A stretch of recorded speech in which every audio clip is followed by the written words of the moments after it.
Up, What Are You Nerdigans? This is the one and only Packer Girl 89, and today's book nerdigan discussion video is Silence by Becca FitzPatrick. Becca, I'm really sorry it took so long for me to do this, but, you know, it's been crazy. If you haven't read Hush Hush, Crescendo, or Silence, because this is the third book in the Hush Hush series, seriously, what the commie are you doing here? Go read the books, go watch the videos, and come back here so we can talk about it, because, as you nerdigans know, this is going to come up when I get to my book nerdigan rant on Battle Angel. So, yeah. And I love that. I love the cover.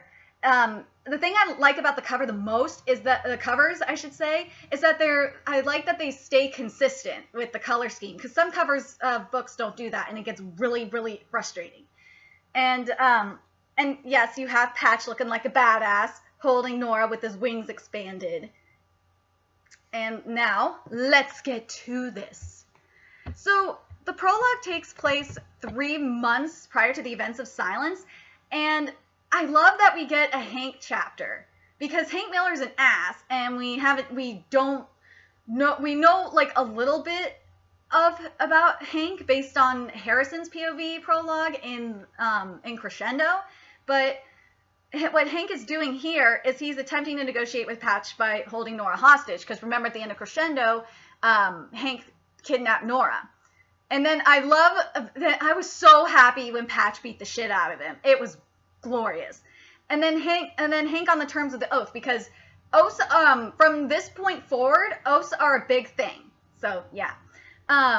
First, you will earn the confidence of fallen angels for joining their ranks, following which you will spy on them and report their dealings directly to me. And I love what Patch said in response. He said, "I swear now, with these men as my witnesses, I will not rest until you are dead." And then Hank continues on. When I've determined you've given me enough information to successfully prevent fallen angels from possessing Nephilim bodies this coming Sheshvan, by the time I'm through with her, and then he says here, by the time I'm through with her, she won't remember your name. Because so basically what he's saying is that, and it's true that angels can manipulate memories, but it's crazy to think that Nephilim can. Because remember in the Sweet Evil trilogy, when Anna was able to manipulate thoughts and persuade people to do shit, but this is different with the mind speak, and you would think that this would be an angel, just a flat out angel power, and not a Nephilim power. But go figure, right? The Nephilim here are kind of OP if you think about it. Let's see. And what happened is, and then Patch says this: "Remember this moment; it's going to come back to haunt you." And Patch. So in order for Nora to be released by the end of the summer, Patch had to get his wings cut off. And that scene was so painful. And it wasn't, the one in End of Days didn't seem as painful, because remember that was like a clean swipe with an angel sword. But my God, they literally were ripping his wings out of his back, which is painful as shit. And then here's what Hank does for his oath. He says, he cuts, he pours his own blood onto the ground after he cuts himself, and he says, "I swear my oath to release Nora before summer's end. If I break my vow, I plead that I die and return to the dust from which I was created." This is another similar thing with oaths. Another theme with oaths is that it's always going to end with, "I plead that I die and return to the dust from which I was created if I break my vow." So, and then we get to the chapter, and basically what happens is 3 months later, Nora wakes up by Harrison's grave, and she's thinking it's still April. So basically, what Hank and his men did was erased her memory to the point where April, I guess it was right before Patch came into her life. So that's where he erased it. That's how far Hank erased her memories. Let's see. And yeah, to the point, she doesn't even remember Detective Basso, so he erased everything. And Nora obviously is diagnosed with amnesia, and V doesn't remember Rickson at all, and she's so bitter, and I'll get to why later. So basically, after sneaking out and wandering around, Nora finds a note. Just because you're home doesn't mean you're safe. But when she, like, this is when she was home, but when she grabs her mom to look at it, the paper's blank.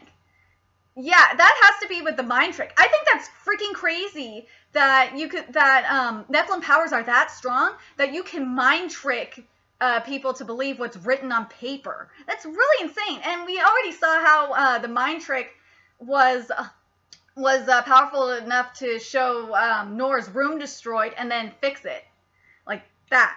So, and her dreams.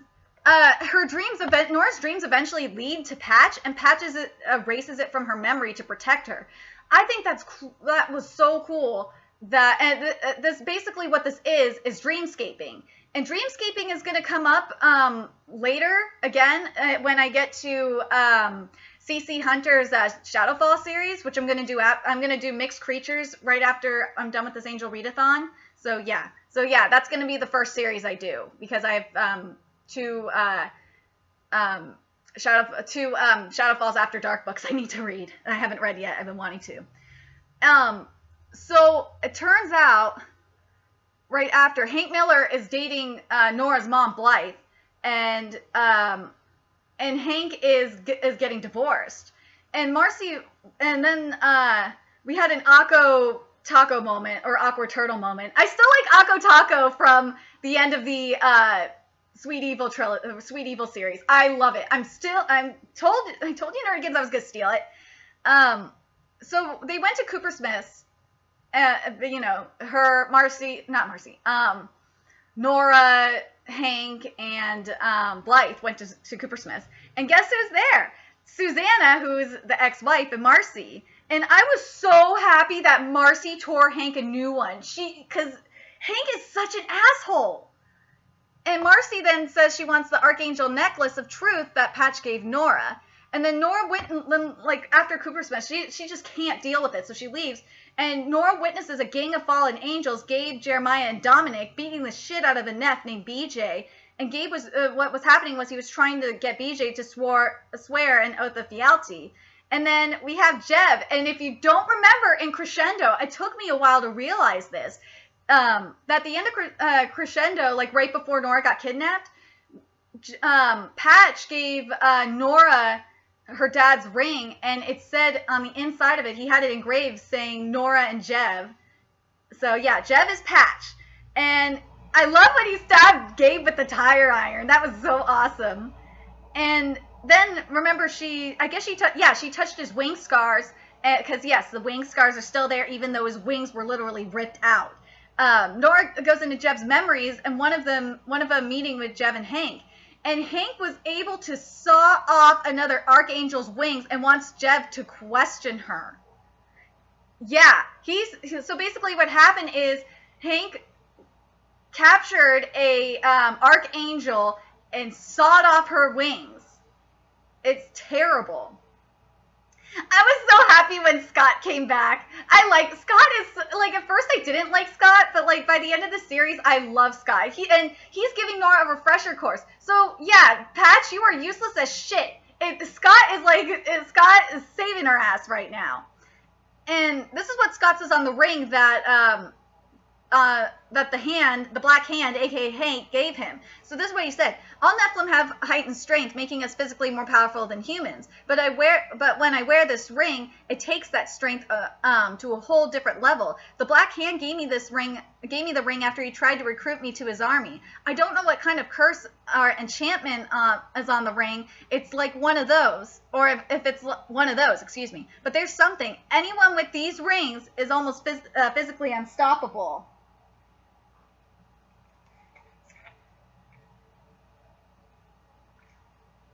For those that have read Finale, you know why I'm drinking the blue drink right now. Let's see. And then Scott continues on to say this: I was like a junkie searching for the one thing that could give me the next high. I'm not the smartest guy, but I know this ring isn't harmless.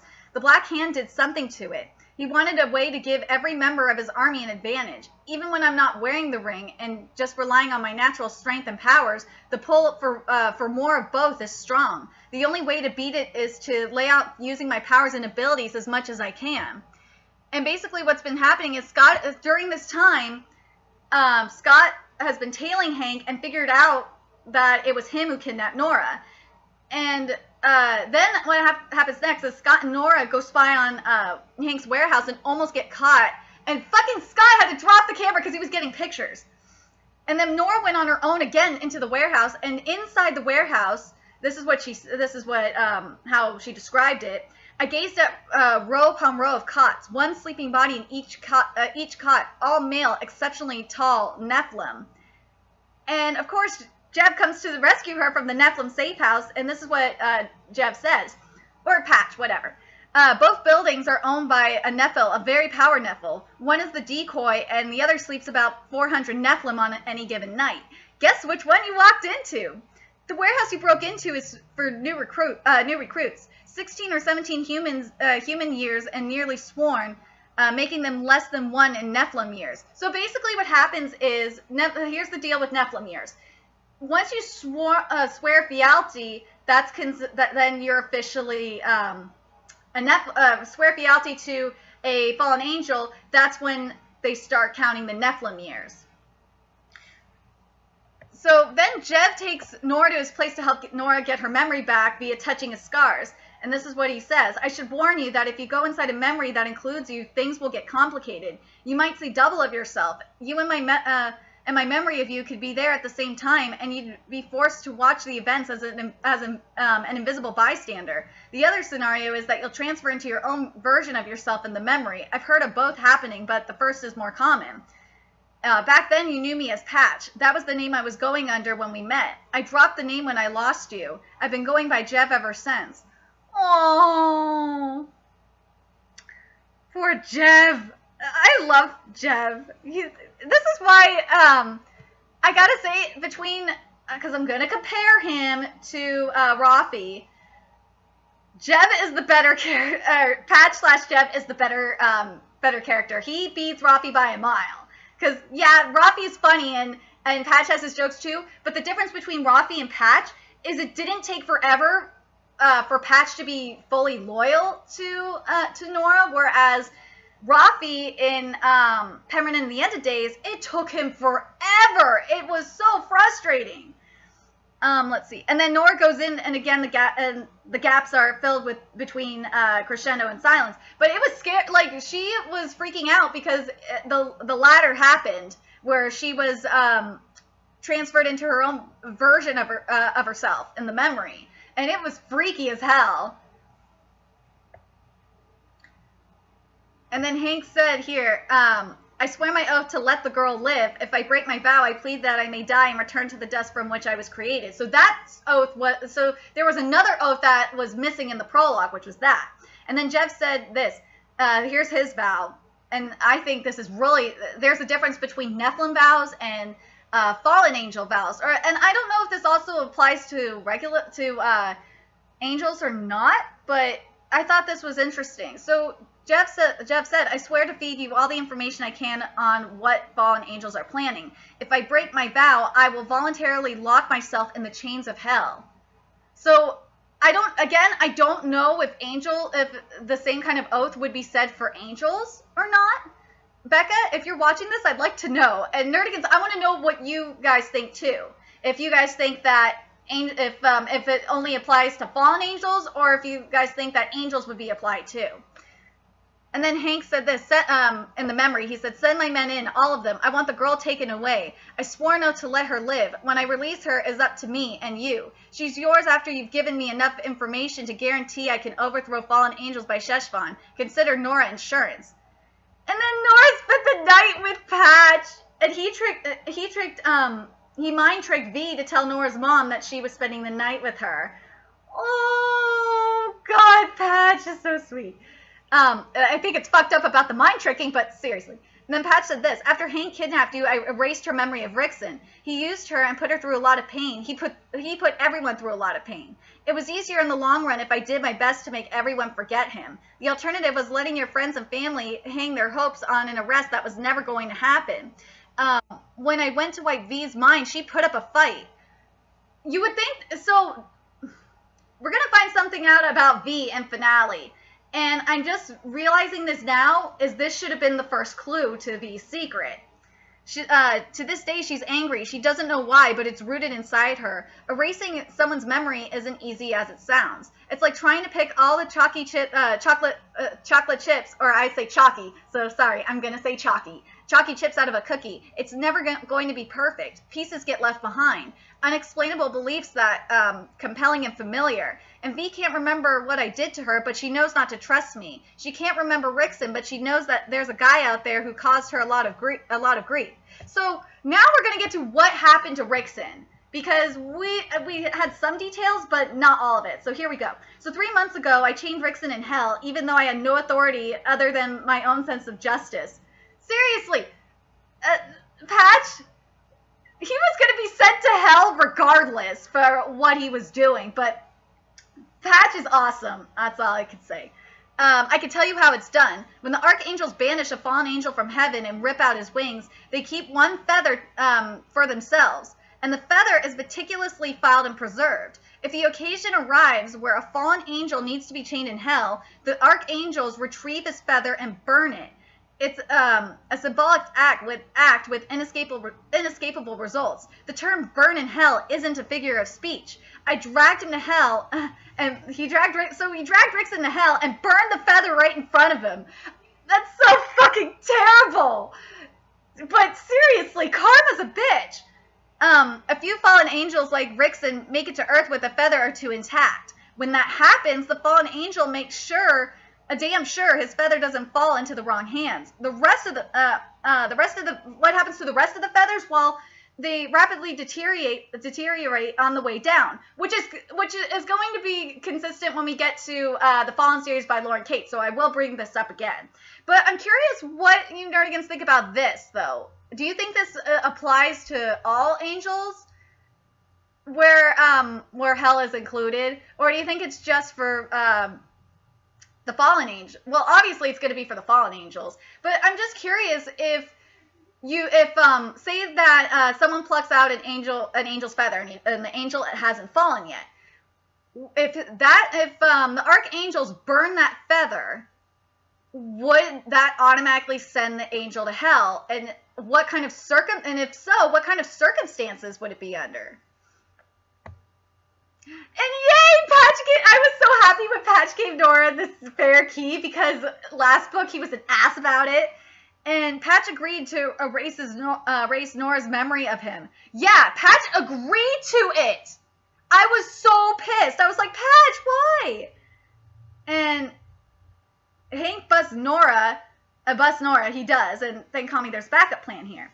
So, Marcy, like, I know Marcy's a manipulative bitch, but, I mean, she was nice enough to nominate Nora for homecoming court as a charity project, and with Hank's credit card, goes with Nora dress shopping. And then I thought this was great that Patch did not get to the dressing room. You would think there would be naughty things happening. But Debria agreed to run interference on Hank, and she's over her jealousy.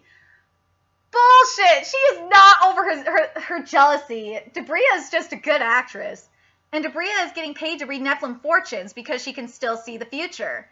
So, and that makes me wonder if fallen angels still get to keep all of their powers or not. Because when we get to the Fallen series by Lauren Kate, that is the case. So I'm curious what you nerdigans think about that too. She's going to eavesdrop on her clients and see what pops up on Hank. Patch also has her feather as an insurance policy. And then Patch appears in Nora's dream again. And until I tried invading your dreams a few months ago, I didn't know how much about how the process works. Yeah, basically dreamscaping is hard. I've learned that it requires a strong connection between both subjects, which is consistent with the Shadowfall series by C.C. Hunter. I also know the dreaming subject has to be deep under, and the timing can get tricky and requires patience. If you invade too early, the subject will wake up. If two angels or Nephilim or any combination of the two invade a dream at the same time, pushing and pulling with their own agendas, the dreamer is far more likely to wake up. Whether you like it or not, Hank has a strong connection to you, but if he hasn't tried invading your dreams yet, I don't think he'll start this late in the game. So, I'm wondering if, because I don't know if Hank would be, that's a really good question though. Would Nephilim be able to dreamscape? Or can only angels, or can Nephilim only dreamscape with angels if they're really close? That is just, that's one thing that I always wondered about. And prior to finding out via debris, it was just trial and error. And then fucking Scott had to come in and ruin the moment, you bastard, and wake Nora up. And fucking Scott, you're an idiot. Scott needed to stay in hiding. Otherwise, Hank is going to kill him. And he's playing a gig at the Devil's Handbag. And Hank, seriously, why would you do that? You know you have someone that wants to kill you. Why? And then Scott was all butthurt about it. And then Nora's mom ended up being in the hospital with a concussion. And on the way to the hospital, some car full of Neph rams into Hank's Land Cruiser, and boy, it wasn't pretty. And then what happened was Hank mind-tricked Nora to submission, and she was in Patch's head. And seriously, smart thinking Patch came in through the attic. So this is what Patch says about the wing scars. He says, our wing scars are Achilles' heel. We can't feel the pain, but the trauma to the scars will paralyze us. Depending on the damage done, you could cripple us for hours. And then I thought this was so sweet. And this is why Patch is a better archangel than Rafi is. Because he said this. That I would do anything for you. Even if it means going against my instincts or my very nature, I would lay down everything I possess, even my soul for you. If that isn't love, it's the best I have. Oh, I'm a hopeless romantic. Leave me alone. And then here we go. I'm starting to wonder if he's stronger than I've given him credit for. This is what Patch is saying. His men are impeccably organized and trained, and he's managed to hold an archangel captive. And now he can sense me from several rooms away. The only explanation I can think of is Devilcraft. Yes, Devilcraft. He's found a way to channel and bargain it. Where is it? Channel it or either made a bargain. Either way, he's invoking the powers of hell. Well, I'm drinking the powers of hell. But I'm a Jew, so technically I don't believe in hell. So that's kind of flawed. Let's see. But I'm not an expert in Devilcraft, but it seems plausible that it could be used to combat an oath, even an oath sworn under heaven. He might be counting on it to break thousands upon thousands of oaths Nephilim has sworn to fallen angels over the centuries. I don't know about that. I don't know if that would work. Because I don't think it would work, because from what I understand and from what Becca FitzPatrick put in the series, it sounds more like you have to kill the fallen angel or send the fallen angel to hell before you're free of your oath. That's what it sounds like. That's what I've gotten from it so far. I used to be an archangel. It wasn't under my jurisdiction, but I know it exists. That's about all any of us knew. It originated in hell, and most of what we knew was speculation. Devilcraft is forbidden outside of hell, and the archangel should be on top of this. Here's a cheerful thought. He could be using Devilcraft to rearrange molecules in the air, which would explain why I've had a hard time tracking him. He could be using Devilcraft to alter matter altogether. That is so freaking crazy. I'm still curious about materials from heaven. Like if it's the same, if it does something similar to that. We'll find that out. I think we find that out a little bit more about it next book. And then Patch says this, but if Hank touches my necklace, it will imprint on the necklace. If he's using Devilcraft, the necklace will record that too, which is interesting. So Devilcraft can't, so it sounds to me that Archangel power is still stronger than Devilcraft. Because why would Patch say that the Archangels need to know about the Devilcraft? And then Scott called to say he was busted. See, Scott, we knew you were going to get busted. You're such a dumbass. And Hank's men are looking all over for him. And as Nora is giving supplies to escape, he threw away the black hand ring and kissed her. Holy fucking A! I was so shocked when Scott kissed her. I knew Scott had feelings for her, but damn.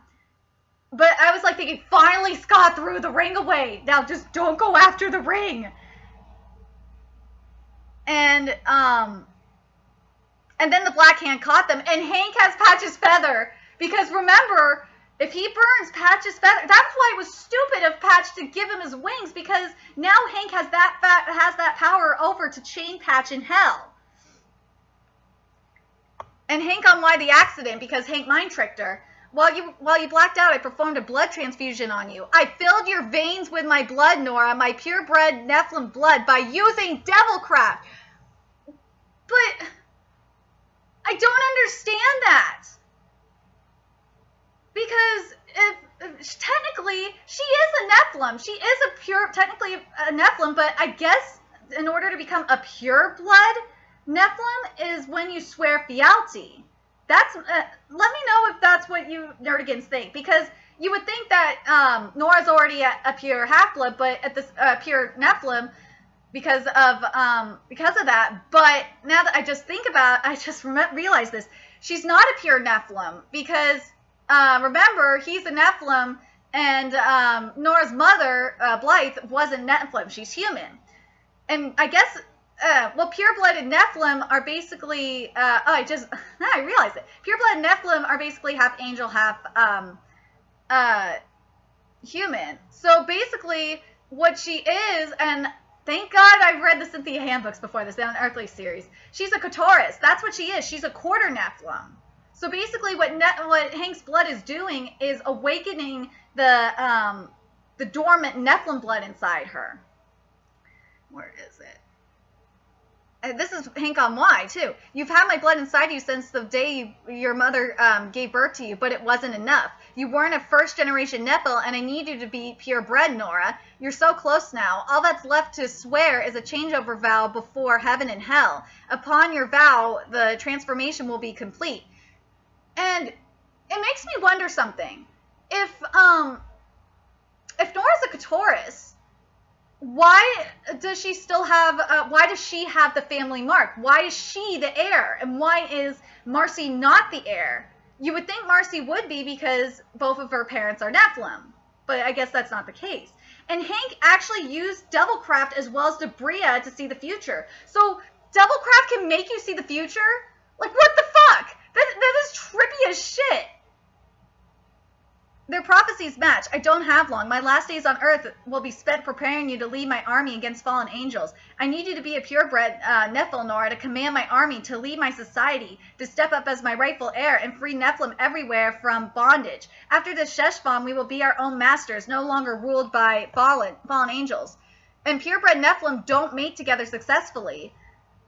We understood from the beginning that Marcy was a bit of a miracle and would never live long. She doesn't have my mark. She was always small, frail, struggling to survive. She doesn't have long now, and her mother and I both feel it. And that makes me wonder what... I'm just trying to think what I was going to say. Hold on a second. And that makes me wonder, so basically, if Patch and Nora had a baby, it would be a triplay, or triplayer, excuse me, 3/4. So here's this. And then Hank continues to say, if, Hank kidnapped Nora's mom, Hank kidnapped Nora's mom, Blythe, and if Nora swears the oath, they both go free. And Hank said this, of course I loved her. At one time I loved her very much. The world is different now. My vision has changed. I had to sacrifice my own love for the interest of my entire race. Really? Really? If I live beyond the next month, I vow to leave Coldwater and never come into contact with you or your mother again. If I break this vow, I command my body to turn to dust. And then Nora says the oath! I swear now, with this new blood running through my veins, I am no longer human, but a purebred Nephil, and if you die, I'll lead your army. If I break this promise, I understand my mom and I are both as good as dead. So basically, if Nora doesn't lead the army, she and her mother are going to die. And then Nora and Blythe get in an unmarked car and have a run-in with Marcy, and she was the one who left the note in near the beginning. And poor Marcy, like, all she wanted was her father's love, and instead he fucking played her. And Nora saw what Patch did. He got Gabe and his group to go after the Nephil. And what Marcy said was true. She didn't have the necklace to Hank, to give Hank. Or no, she didn't give the necklace to Hank, and instead Marcy gave the necklace to Patch. Yeah, so Hank didn't get the necklace. Instead, Patch did. That was smart by Patch. And then Patch, like, Gabe, Jeremiah, and Dominic have fun with the Nephil, of course. And then here's what Patch's theory to the Archangel is. Here's what I think. I think just about 5 months ago, the Archangels found out that Chauncey and Hank had started dabbling in devilcraft, and they wanted it stopped. Believing Hank was the lesser of the two evils, the Archangels approached him first. The Archangels would have foreseen Nora's sacrifice and then decided to offer Hank a deal. They'd let Chauncey die in his place, and if Hank agreed to leave Devilcraft alone. So I have to ask this: what kind of oath did the Archangels have Hank swear? Because if they would have had Hank swear on do an oath about not using Devilcraft after, and if he broke his vow, he would die. Like, I'm curious what the Archangels were thinking. Like, why didn't you get Hank to do a blood oath? That doesn't make sense. I'm betting Hank sold Chauncey out, and then he sold the Archangels out. And picking up where Chauncey left off, he's been using Devilcraft since. The Angels want him out of the picture before he passes the knowledge on to anyone else. And they want Devilcraft back where it belongs, in hell. And that's where I come in. That's where Patch comes in. I'm asking for the Archangels to tamper with death one more time. Let me kill Hank. He'll carry the knowledge of Devilcraft to his grave, and if my theory is as dead on as I'm betting it is, that's exactly what you and the rest of the Archangels want. And the Archangels' wings were chopped off. And yeah, because this is Patch talking to the Archangel. The Archangel's wings were chopped off, and her legs are blue from the Devilcraft exposure. That's why. This is Devilcraft. It's blue. Let's see. And then the Archangels agreed after Patch released her, and she went to the Archangels, and the Archangels agreed to interfere and have Hank killed. And Nora wasn't going to shoot Hank and just have him suffer in a cell for eternity, but then the bastard decided to try and light Patch's feather on fire. Well, gave her no choice. Nora shot you dead, motherfucker. And then after that, Nora spent the night with Patch, and she in the bed and Patch on the couch. No, they didn't make hanky-panky. Patch was a good boy. And as soon as Nora walked in the front door of her house, she met/ran into Scott, Dante Materazzi, and Tono Grantham. And they are the first, Dante and Tono are basically the first lieutenants in the Black Hand's army. And this is what Scott said: that's why I was released. If the army is in pandemonium, nobody knows what to do. Sheshvan is almost here, and the Black Hand had plans for war, but his men are restless. They've lost their leader. They're starting to panic. And this is what it ends with. I swore an oath to lead Hank's army, I told Dante. I never promised freedom. And if you don't declare on war on fallen angels, you're going to instantly make enemies with thousands of Nephilim. And if I do, this is what Nora's last part. And if I do, I thought weakly, I might as well declare war on the Archangels. They'd allow Hank to die because Patch promised them I'd quell the uprising. I returned my attention to Patch, and I know we were sharing the same grisly thought. Either way, war was coming, and all I had to do now was decide my opponent. And I have to say this. Why the Archangels, you fucking morons? Why the fuck I don't understand why they didn't have Hank swear a blood oath. You would think they would do that. Like, what? And also you would think the archangels would do a blood oath with Patch too. But no, what are the archangels thinking? Like, do they just, is this just a fallen angel and a Nephilim thing to do blood oaths? It's fucking retarded. That's one thing that just frustrated me. And I want to know, Becca, if you're watching this, I want to know why the archangels don't swear blood oaths. Or at least force their person to swear, basically what I mean is force the Nephil or the fallen angel to swear a blood oath. I don't understand this. It doesn't make sense why they wouldn't do that. But overall, I like this book a lot. Silence is definitely one of my favorites. I like Silence. I definitely like Silence more than Hush Hush. And I definitely, yeah, I would say Silence I think is better than Crescendo too. So anyway, I want to know what you nerdigans thought about this book. Did you like this one more than Crescendo and Hush Hush? What do you think about the angels swearing oaths as well? Because I'm curious what you nerdigans think about that too. Anyway, remember to like, comment, share, and subscribe to Nerdigans Inc. And also donate to my Patreon if you love my Nerdigan awesomeness videos. Which is in the description box below. And also follow me on Twitter, which is in the description box below as well. So anyway, until next time, Nerdigans, I will be seeing you in Finale, which is the final book in the Hush Hush series. Until next time, bye!